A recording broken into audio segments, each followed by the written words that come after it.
Good afternoon, ladies and gentlemen. Thanks for coming to the White House for your daily briefing. You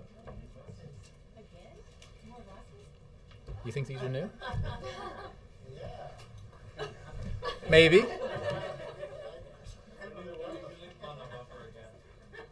Not this time. Not this time. These could be old. They could be new. Before I get started, I wanted, on a serious note, to say something about two journalists who were killed yesterday in Syria. As you know, last week I, aboard Air Force One, said something about Anthony Shadid, who died last week in Syria. These tragic deaths underscore something that I think we all, and all of us in this room, since we participated, I did once and you do now in this profession, it's a reminder of the incredible risks that journalists take. Marie Colvin, Anthony Shadid, and the French photojournalist who was killed yesterday as well, in order to bring the truth about what's happening in a country like Syria to those of us at home and in countries around the world. And our thoughts and prayers go out to the families of those journalists.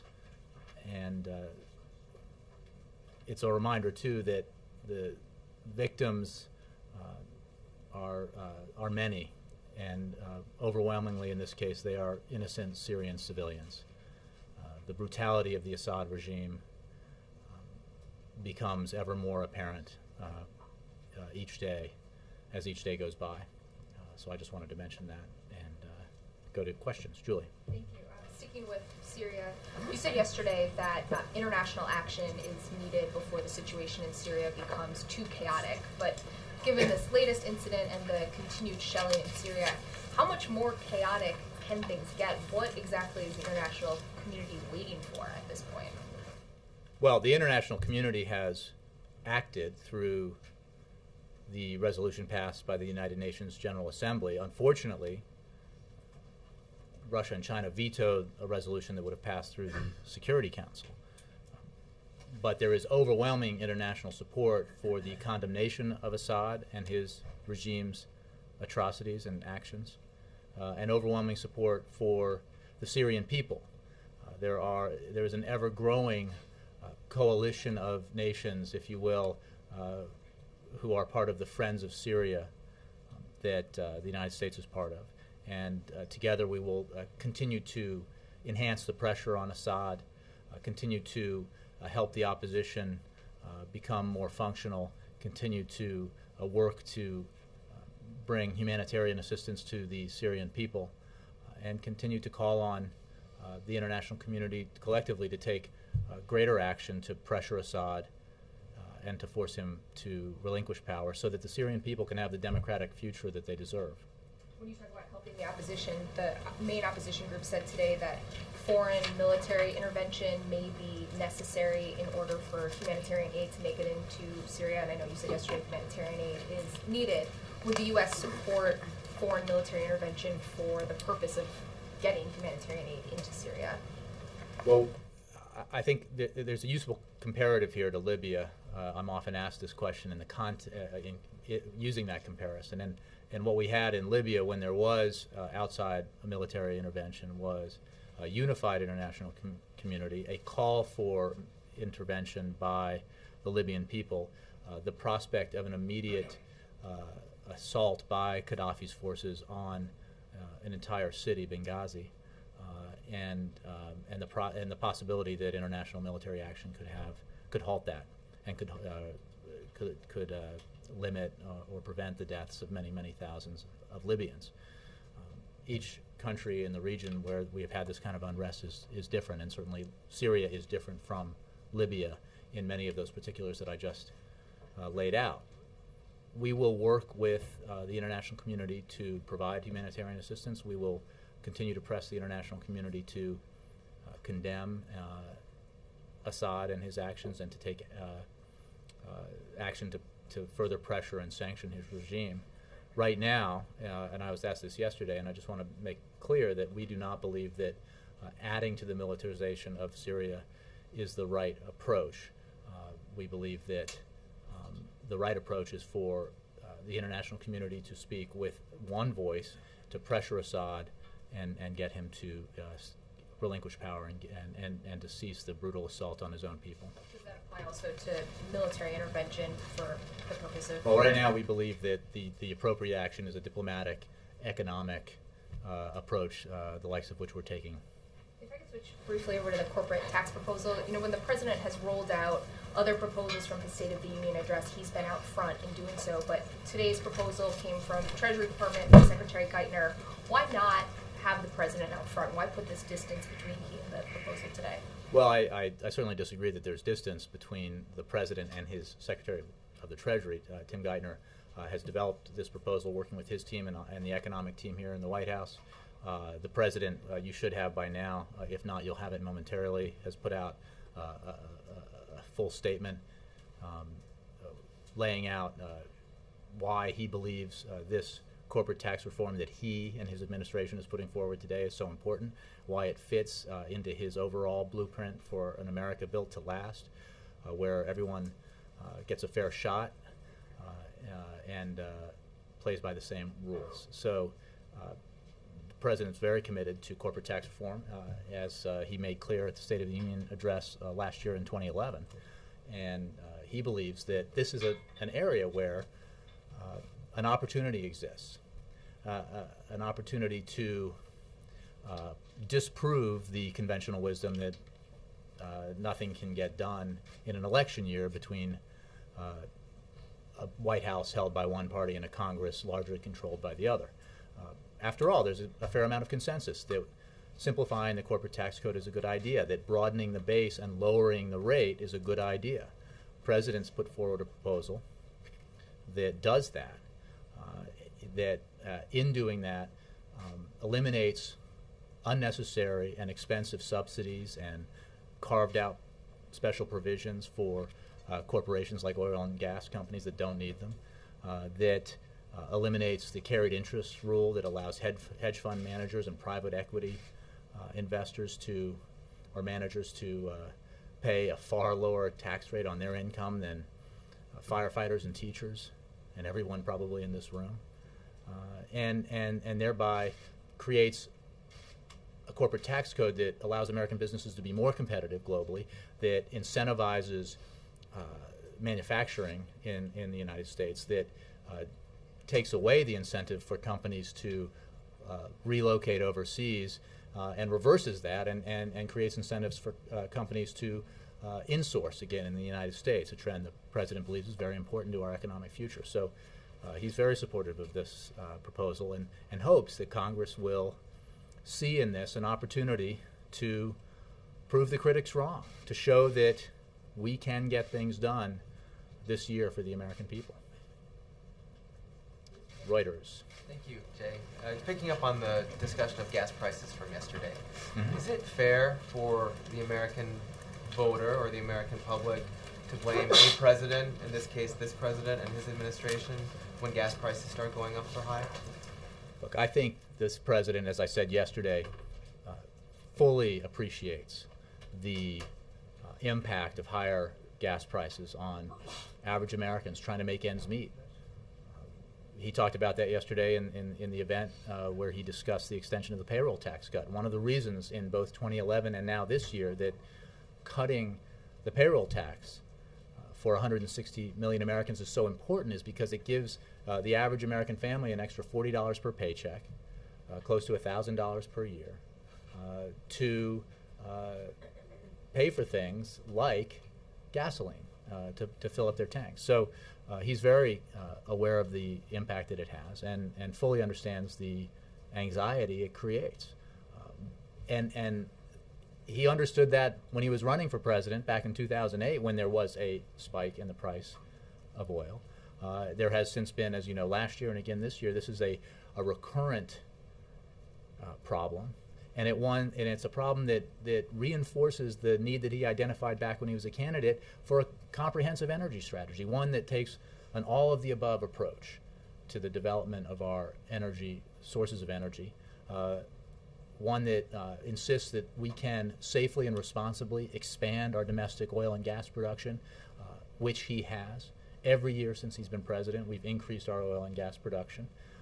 Every year since he's been president, we've decreased our reliance on foreign oil imports.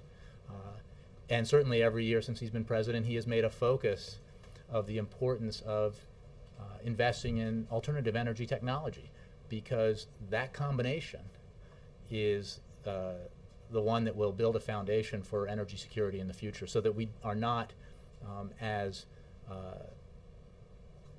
vulnerable to the kinds of price shocks that we get when oil climbs as it is now.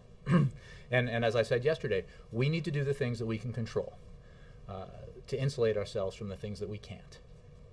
And that includes oil prices that are going up in spite of the fact that domestic oil production is going up, oil prices that are going up globally in spite of the fact that the president has made clear, put in place policies that will dramatically expand the amount of exploration in the Gulf of Mexico, will expand the amount of exploration in Alaska, will expand the amount of natural gas production here in the United States. And yet these prices are going up, and that tells you that there are other things beyond our control, like unrest in the Middle East, or other factors like the growth of emerging countries such as China and India.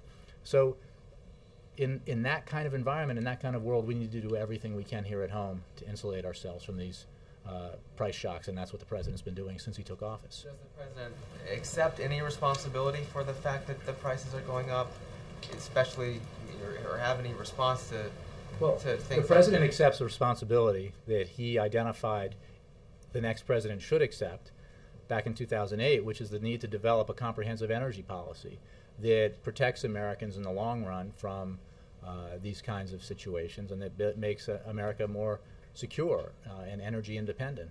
And that's the policy he's proposed. I think that if you're suggesting that there's responsibility for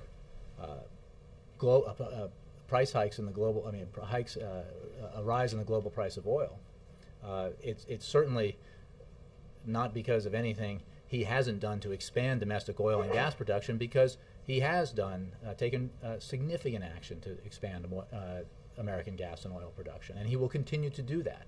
He will continue to do that as he takes action to, for example, as I mentioned yesterday, allow for the first nuclear reactor to be built in this country in 30 years, to increase our investments in alternative energy like biodiesel and wind and solar. I mean, he's an all of the above. His is an all of the above approach, and you'll hear a lot about that from him in coming days and weeks. If a candidate like Rick Santorum says the reason these prices are going up is because of the president's dedication to the radical environmentalist movement.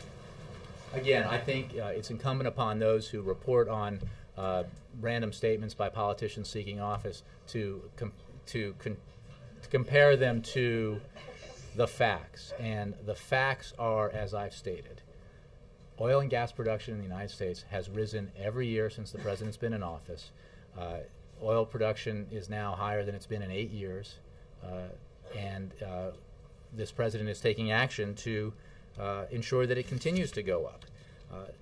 Not least, and I think it's important to mention, and I don't know where various candidates for office are on this issue, but the president last year, through an agreement with major automobile manufacturers, had put into effect enhanced fuel efficiency standards that will save American families $1.7 trillion at the pump and cut oil consumption by 12 billion barrels. I think yesterday I said 12 million, and because 12 billion sounded like so much, and it is. And the fact is, that action alone did more to enhance our long-term energy independence than almost anything any president could do. Yes. In the briefing on the tax proposal, Secretary Geithner said that they're using this proposal today to move the process along, which, as you know, can take time. And he said it's designed so corporate tax reform could be done alone, but it might have to be done with individual tax reform, which will come after the presidential election.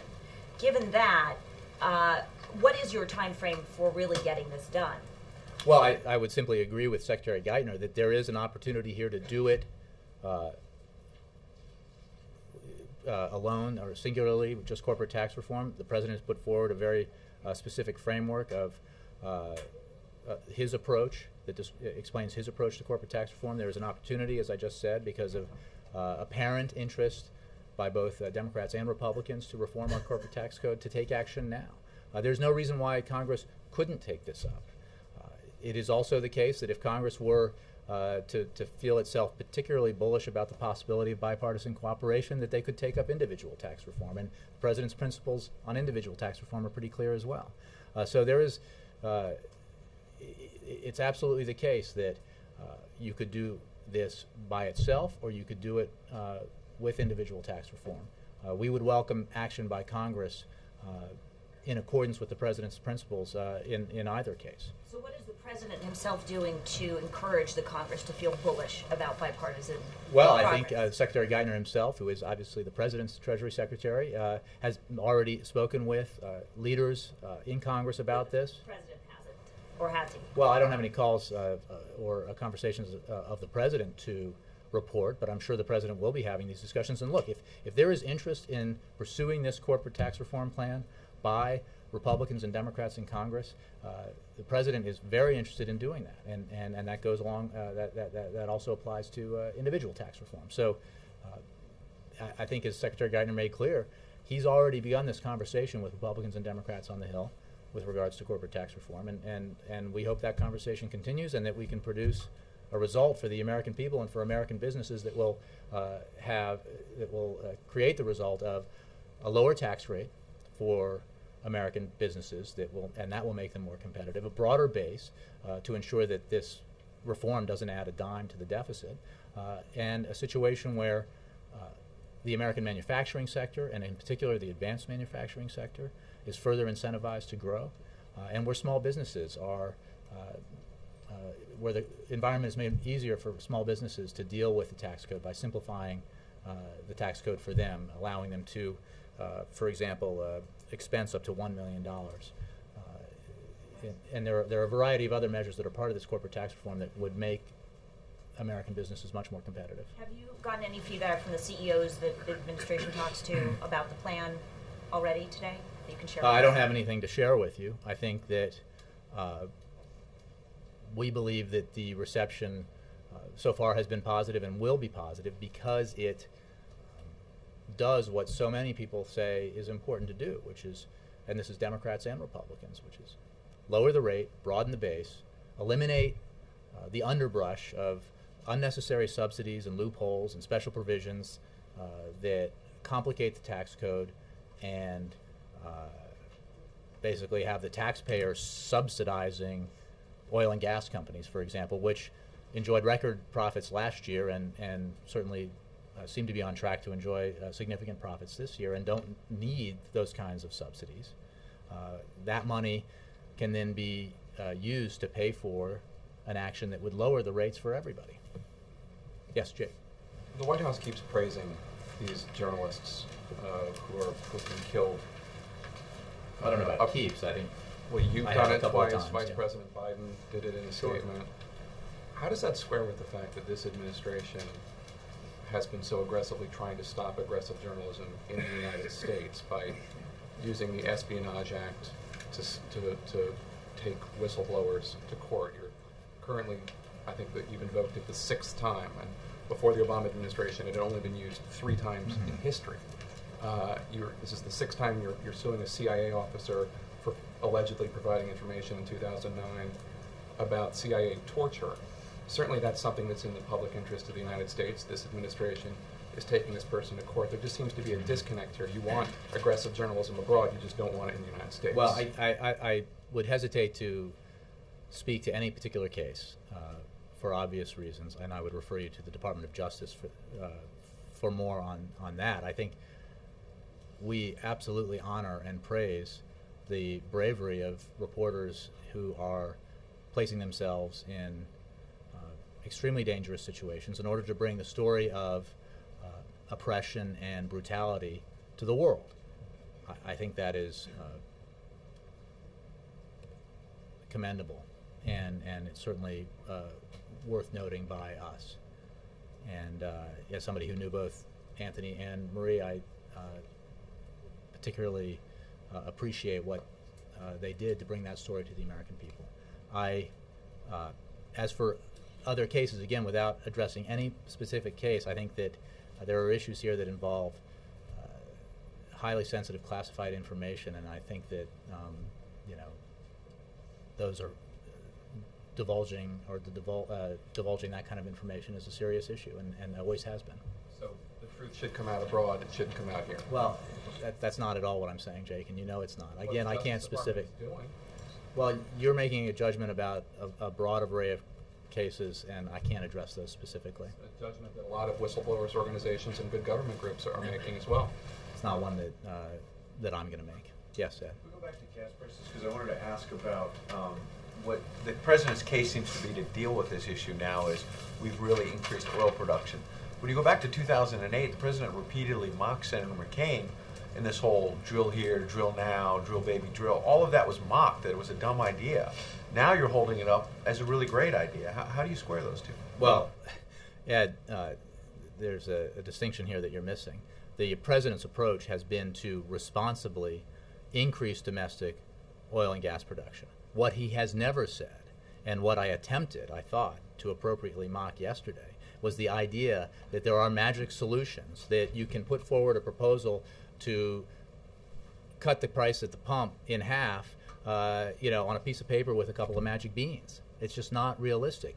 The fact is, oil and gas production in this country has been increasing, and even as it has been increasing, the price of oil has been going up globally.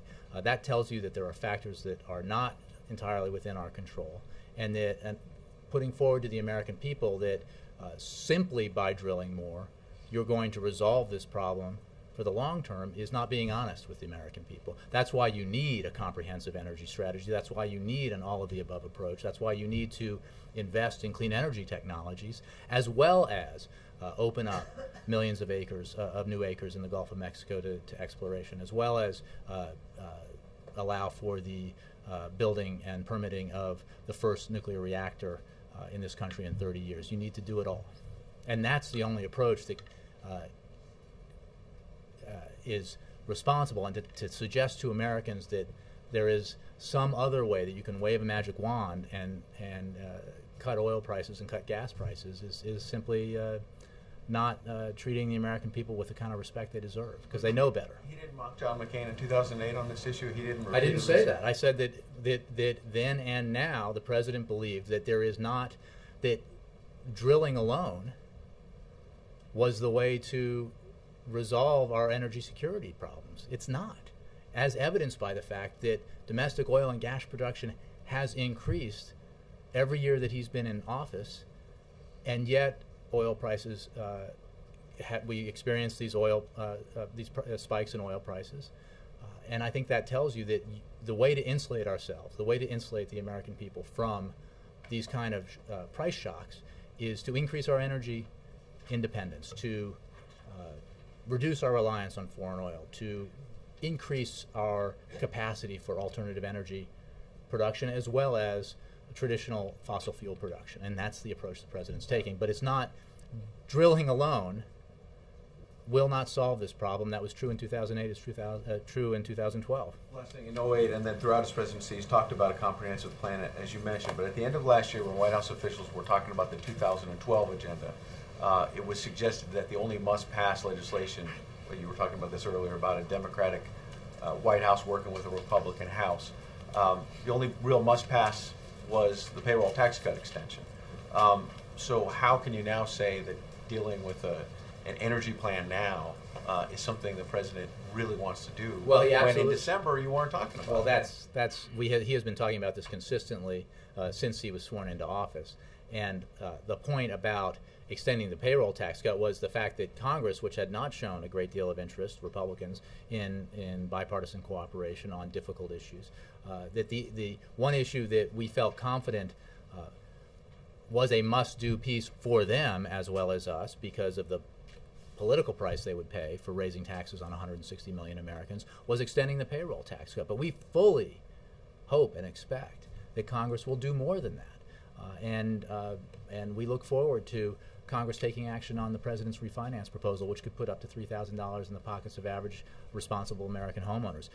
Taking action on an infrastructure investment bill that could put hundreds of thousands of construction workers back to work, and allow for the rebuilding of our infrastructure in this country: roads, bridges, schools, highways, ports, and then and taking action to, if they felt really emboldened by this bipartisan potential of putting teachers back to work, taking action on some of the other provisions in the American Jobs Act, as well as corporate tax reform, as well as measures that would enhance our energy security.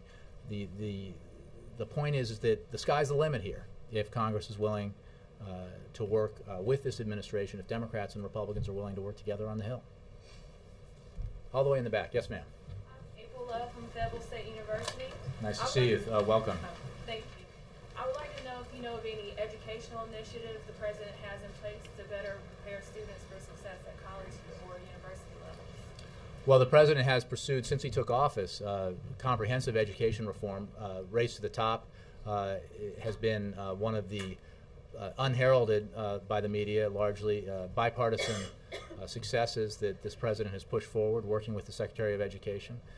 He has also expanded access to Pell Grants to allow for more Americans to attend college, and he will push forward with broad education initiatives because, if you may remember, I know folks in this room do, his State of the Union address last year in 2011, he talked about the need for the United States to out-educate and out-innovate the competition globally.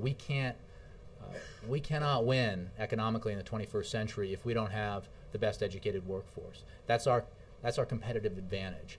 Even though one of the reasons why we've seen a trend towards insourcing, American companies bringing jobs back to the United States, is when they look at all of the factors that go into deciding where to locate a factory or where to locate a business. Other countries may have lower labor prices, but we have a skilled, educated workforce that can bring great value to American businesses as well as international businesses. We have to keep that up. So he's very committed to education. Yes, Nora? Can I return to Syria? You were talking about the Friends of Syria meeting that will happen later this week. And you said part of the goal is making the opposition more functional, was the word you used. What do you mean, and how would we help make the opposition more functional? Well, we would work with Friends of Syria to help stand them up, to cement its organizational capacity, its unity, so that there is an entity in place as this inevitable transition occurs. Because, as we've said in the past, it's not a question of if, but when Assad gives up the reins of power in Syria. So, we will do that, working with the Friends of Syria, working with this broad coalition of members of the international community who are committed to the Syrian people, to their rights to a democratic transition, and strongly condemn and oppose the brutality of the Assad regime. So some NGOs are calling for recognizing the opposition as a transitional government. Is that something that the U.S. supports? Well, I don't want to get ahead of the process here. I think that helping to organize and unify the opposition is something that we are doing in cooperation with our international partners. This is an entity that is emerging as the brutality of the Assad regime continues, and so I don't have a time frame on if or when something like that would happen. But right now, we're just working with the Friends of Syria to help them organize, help them unify. Can I get you to clarify remarks out of both the White House and the State Department yesterday? If pressure on Assad does not work, are we considering arming the opposition? I want to be clear that our position is that it is not appropriate now to contribute to the militarization, the further militarization of Syria. What I said, and I think what was said in the State Department, was simply to make clear that we don't rule out additional measures if the international community waits too long and doesn't act decisively. But that is not, I'm not hinting at imminent action or change. Our position is that it is not appropriate to contribute to the militarization of Syria, that there is opportunity still now for this process to result in the departure from power of Assad and a democratic transition to begin to take place. There are estimated 100 civilians that were killed in the city of Homs yesterday. Why would we intervene on behalf of the rebels in Libya and not help those in Syria? Well, that's an excellent question, and I attempted to answer that a little bit earlier, but you asked it more directly, so I'll try to address it. The comparative is useful in that it demonstrates why it is important to not have a one-size-fits-all approach, because the situations can be different, even though the broader unrest in the region obviously is similar or reflects an overall trend in the region. In Libya, as you recall, there was support at the international level, broad support in the United Nations Security Council resolution. There was a request from the Libyan opposition and the Libyan people for direct military intervention, outside military intervention. And most importantly, there was the opportunity identified by the president and other leaders and military leaders of NATO to have the dramatic impact of preventing a massacre in Benghazi. There was a city coming under assault by Gaddafi forces. And the situation in Syria is different in all of those particulars that I just laid out. Again, we're not ruling stuff out in the future, ruling actions out in the future, but right now we believe that the right approach is not to contribute to the militarization and to pursue a path of pressuring Assad, isolating Assad, and furthering along the process that will ultimately lead to him stepping down or no longer being in power. And then finally, would we support and help establish a safe haven within Syria? Well, again, we don't believe that military action is the right course. Militarization, contributing to the militarization of Syria is the right path. Right now, we are, through humanitarian assistance and pursuing the provision of humanitarian assistance, pursuing the international effort to assist the opposition in organizing itself and unifying itself. But in terms of a military action to secure a part of the country, that is not currently a policy we're pursuing. Yes? Jay, thanks. On Iran, as you know, the IAEA inspectors returned basically saying that they felt their trip was unsuccessful. What's the White House's reaction, and to what extent does this compound or add to the tensions that are already there with Iran? Well, we regret the failure of Iran to reach an agreement this week with the IAEA that would permit the agency to fully investigate the serious allegations raised in its November report. It's important to note that the IAEA maintains regular access to both of Iran's enrichment facilities at Qom and Natanz. The IAEA was seeking additional access. That's what this visit was about, in line with Iran's safeguards obligations to sites and facilities where Iran is suspected of conducting work related to weaponization activities. So unfortunately, this is another demonstration of Iran's refusal to abide by its international obligations. We will continue to evaluate, working with our P5+1 partners, the letter in response that we received from the Iranians in response to Lady Ashton's letter about the possibility of engaging in talks. But this particular action by Iran suggests that they have not changed their behavior when it comes to abiding by their international obligations. On the tax reform plan, as you know, Republican presidential candidate Mitt Romney is giving his own economic speech today in which he's going to talk about his tax reform plan. He was initially going to give that speech on Friday, and he moved it up. But was the timing of today's announcement in any way meant to preempt the unveiling of that speech? Well, no. In fact, I think what we've been saying for quite some time now that our corporate tax reform proposal would be put forward at the end of the month, within roughly within the time frame of the submission of the budget. So we've kept to that schedule, and perhaps others are timing their announcements around ours. But this is something that Secretary Geithner's been working on with the White House economic team, and the Treasury team for quite some time, and we identified this time period as a time to release it a number of weeks ago. And also, tonight is 20th Republican presidential debate, potentially the last presidential debate. Given that, will the president watch tonight? I know you've said he hasn't in the past. Does he have any plans to watch this final? So the question is, why is this night so different from any other?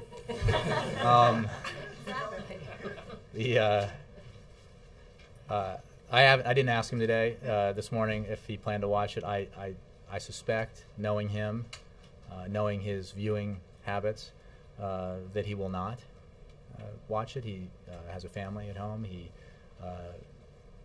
tends to, when he watches TV at all, it's either sports or a movie. So I don't expect he will, but the president obviously keeps up with what's in the news, and will, I'm sure, be aware of the general, back and forth in the debate come tomorrow morning. Given that the president's going to face off with one of these candidates, isn't it important for him to see the debate and not just, I know you've said he's read about the debates, Sure. but I mean, Well, isn't that a part of understanding? I think there is ample time between now and early November for him to prepare for what will be debates with his opponent. Once that opponent emerges from this process, I think we're not pushing up against a deadline here. I think he'll be prepared when that time comes. He might look at a little tape when that time comes, but for now, I think he'll continue his practice of finding something better to do. Yes. How are you, Mark? Just to clarify what you said to Nora, you said when Syria is different, and then you listed all the criteria that made Libyan opposition the correct choice. So if there was an imminent massacre in Syria, then you'd be considering? Well, there are ways to speculate about individual things, conditions that might be in place. What was the case in Libya is that all those conditions were in place that created an opportunity where international outside military action to prevent the slaughter of civilians, to enforce a no-fly zone, was an option that the international community could take. So my point in making that comparison is that it was that set of circumstances that made that option achievable, and that is the one the president pursued with many international partners, very importantly, including countries from the region. So I'm just making the distinction because it's easy to say, well, you did this in that country, why don't you do it in this? And it's important to recognize the different circumstances. You're saying right now none of those things are the Well, case. there was not a United Nations Security Council resolution passed. There is a different military situation on the ground, if you will, and just different circumstances in general. Okay, and also to follow up on Jessica's question about tax reform, you said that the president's principles on individual tax reform are as clear as well. Does that mean he also wants to lower rates and broaden the base there too? Well, his principles are clear. They are the Buffett rule, as you know, and you've heard him and I and others talk about. You haven't heard I talk about it. You've heard me talk about it. That's not really tax correct my reform, grammar though. here. Well, certainly it is. It's Taxes on one individual. No. It's ensuring that millionaires and billionaires don't pay a lower effective tax rate than average working Americans. He has made clear that his approach to tax reform would ensure that those making under $250,000 a year will not see their taxes go up. That is a principle. He is committed to the expiration of the high-end Bush tax cuts. The set of principles that he's put in place in terms of the individual tax code could very easily be translated into individual tax reform. So he's spoken at length about the individual tax code, and he has put forward a framework for corporate tax reform. Obviously, this is the kind of thing when people ask me about why, executive actions and we can't wait, this is the kind of thing that a president can't do on his own. He needs congressional cooperation, and he looks forward to having it. Well, what I'm confused about, you just listed the president's views on certain tax policies. When people say tax reform, they generally mean broadening the base and lowering rates. That's not what you're talking about when you talk about individual tax reform, the way you are with corporate tax reform. Well, I'm not sure I agree with your premise that tax reform follows that formula. That is the formula. That is the formula that applies to the president's approach, and which is an approach shared by many others to corporate tax reform. The approach that the president has taken on individual tax rates is that we should not have a tax code that's skewed to benefit through the carried interest rule or other itemized deductions, other means that allow for millionaires and billionaires to pay a lower effective tax rate than average Americans. He does not believe that folks earning up to $250,000, families earning up to $250,000 should see their taxes go up. He does believe that those making more than $250,000 should see their taxes go up because the unaffordable Bush tax cuts for high-income Americans need to expire at the end of the year. Right, but given those principles, does he believe in broadening the base and lowering rates in general, keeping all that progressivity you just mentioned? Does he believe Well, that that is what we should do? I think that progressivity is an important principle here, and that's one that is reflected in his embrace of the Buffett rule and his embrace of expiring, making sure that the higher-end Bush tax cuts expire at the end of the year. Broadening the base and getting rid of deductions, because the president has Well, the added a president lot has of put, deductions. but the president is, yeah. Let me get some others here. I think, Mara, you know, we have put forward proposals in the past, last summer and fall, that included limiting itemized deductions for high-income Americans. That's a way of broadening the base. Eliminating the carried interest rule is a way of broadening the base so that hedge fund managers who are simply earning income don't pay at a capital gains rate, they pay at an income tax rate. So I think this president's put forward both on paper and through speeches quite a bit of information about his approach to individual taxes. Laura. On corporate tax reform, are you comfortable with the idea that while you are closing certain corporate loopholes, your proposal does in its own way pick winners and losers, in the sense that there are new advantages for manufacturers and clean energy makers? We are comfortable with an approach that eliminates a huge amount of the complications, loopholes, special provisions, subsidies from the tax code, and focuses the tax code on growing the American manufacturing sector, growing the advanced manufacturing sector, and assisting small businesses, which are, after all, an important engine of economic growth and a hugely important engine of job growth in this country. So, yes, we believe that we need to eliminate a lot of the existing complexities from the tax code, and then identify very clearly what our priorities are when it comes to manufacturing, advanced manufacturing, and small businesses. You kept saying in response to the questions about gas prices that we need to insulate ourselves against these higher prices and world events, etc. Yet you've explained how domestic production is at a high level and it's doing apparently very little to insulate us on the world oil market. So my question is, if we do continue to pursue Obama's sort of all of the above policies and accomplish the things that the president is seeking, will that be enough to, someone's calling to change my question maybe, will that be enough to counter what's happening in the world oil markets? Will what he's suggesting lead to lower gas prices? Well, what this president is pursuing and the policies that he's already put in place and the policies that he is pursuing will do is reduce our dependence on foreign sources of energy. And by definition, that will create a situation where we have greater energy security in the future than we have had in the past. I can't predict what oil prices will be in a year or 2 years or even 6 months. I would be careful of anyone who says they can.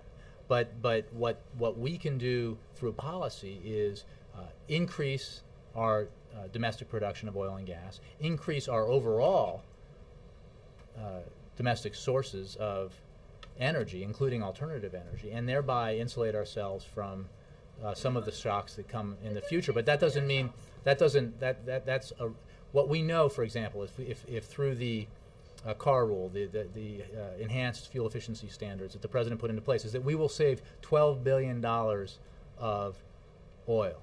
because of that. Barrels, sorry. 12 billion barrels of, it's the second time I've blown it. Thank you, Mr. Henry.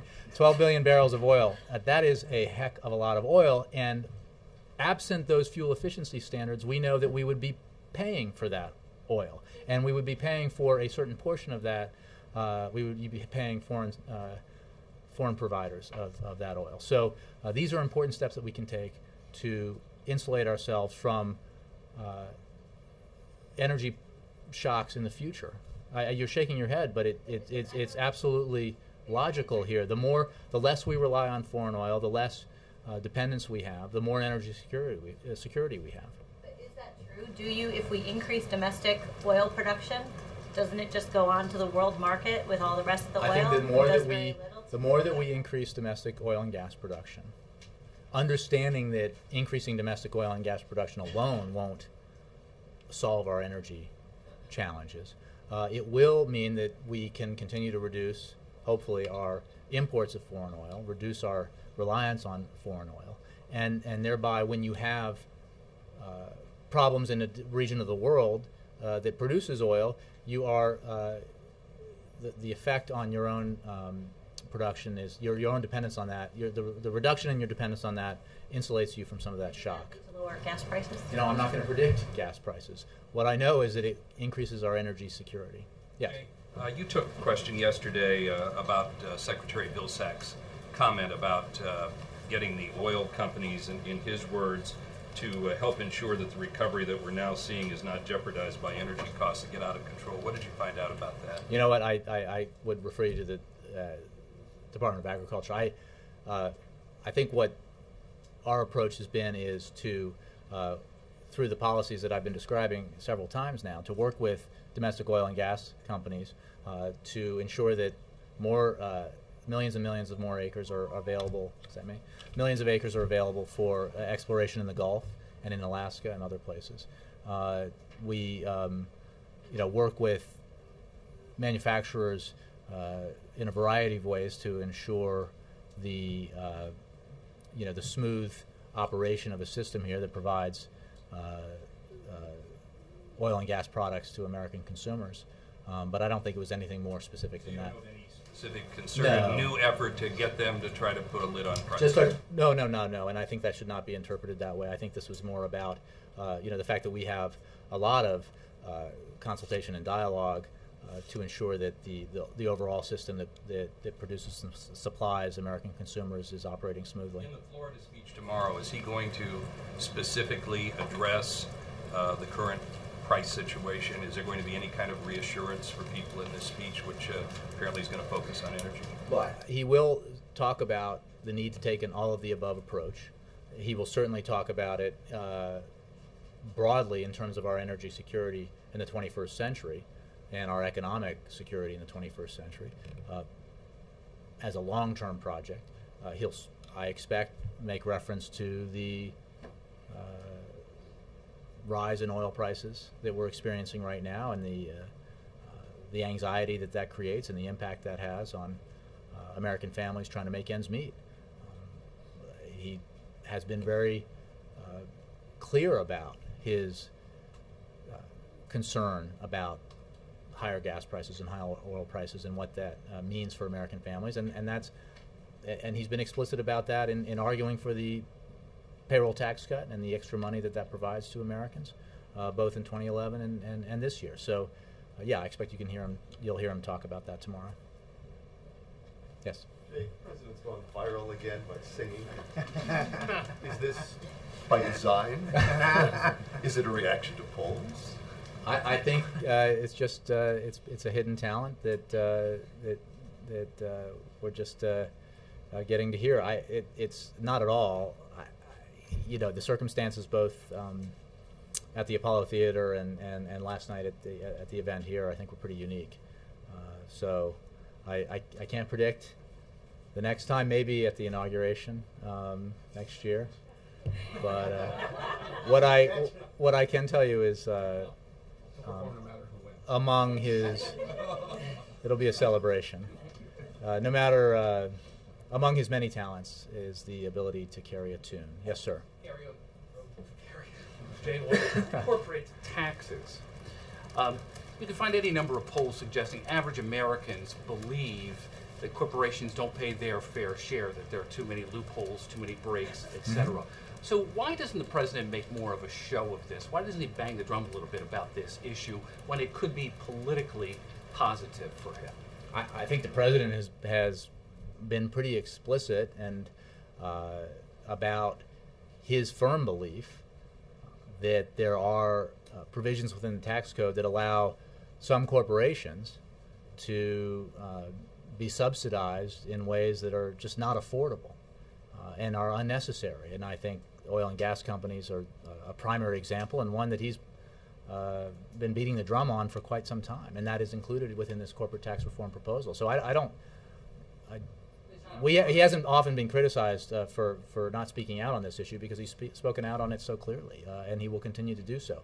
And that's how we've been clear about the carried interest rule and why that is simply bad tax policy and why it needs to be eliminated. It's simply not equitable if a hedge fund manager or a private equity executive pays tax on his or her income at a rate of 15% when average folks are paying much more. That's just not, doesn't make sense, and it's not affordable. We need to be fiscally responsible in our approach to the tax code. That's the approach the president's taken in this corporate tax reform, and it's the approach that guides his vision on taxes in general. Yes, Kate. The House Democrats sent the president a letter today asking him to release oil from the Strategic Petroleum Reserve. Is that something that's on the table? I haven't seen this letter that you mentioned, but I'll answer that as I have in the past, which is, I have no specific comments to make on that possibility. We obviously examine every issue when it comes to higher oil and gas prices. That was the case last year and continues to be the case. And we take no possible response off the table, but I have no specific comment to make on that. Price that you're looking at, though? No, I have no comment on the that. Buffett rule, back to the Buffett rule. Governor Christie, any response to his remarks that Warren Buffett should just shut up and write a check in a TV interview last night? I think Mr. Buffett, who is widely regarded for his success in business as well as in philanthropy, has been quite outspoken, as is his right, on what he believes is an issue of tax fairness. He simply believes, as one of the wealthiest men in the world, that he should not be paying an effective tax rate lower than his secretary. I don't know why the governor you mentioned or others think that's a bad idea, but this president believes it's the right approach. Do you think he should go ahead and write the check until that, if it becomes law or what? That's a quip that tries to draw attention away from what is a very serious issue, which is the need to have a tax code that's fair and that helps the American people as they recover from this recession and helps us achieve the kind of balanced approach to deficit and debt reduction that this president has pursued for some time now. So, quips aside, we think the Buffett rule is absolutely an important principle to apply to individual tax reform. Jared. Thanks, Jay. Jay, last one. Yep. Rhetorically, when we're talking about the energy policy, the president's got this ground-up, comprehensive energy policy, but when we're talking about tax reform, it seems like what's coming from the podium is there are these piecemeal things. We can do this on corporate tax reform. There can be more. You said earlier on individual reform, if the Congress is there for it. Why is it not the same comprehensive ground-up strategy? Well, I think, first of all, the corporate tax reform framework that was laid out today is fairly detailed, A. B, if we could achieve some of these important policy objectives through executive action, as the president did with close to a dozen automobile manufacturers in putting in place fuel efficiency standards that will save 12 billion barrels of oil, we would. But the fact is that in order to achieve corporate tax reform or individual tax reform or balanced deficit and debt reduction, we need to work with Congress. And the way to do that is to put forward the kind of detailed framework that makes clear what this president's principles are, makes clear the path that he believes we need to take in reforming our tax code, and invite, as the Secretary of the Treasury has already done, Democrats and Republicans to work together to achieve that goal of lowering the rate, expanding the base, eliminating subsidies and loopholes, and creating incentives for American manufacturing and advanced manufacturing and small businesses to grow. Earlier, the president kicked out there was a statement from the president's office about observation of Ash Wednesday. Is the president doing anything in particular during Lenten season? Is he giving anything up, or is he doing anything special for that? I don't have any information on that. I believe we did put out a statement for Ash Wednesday today. Thanks very much.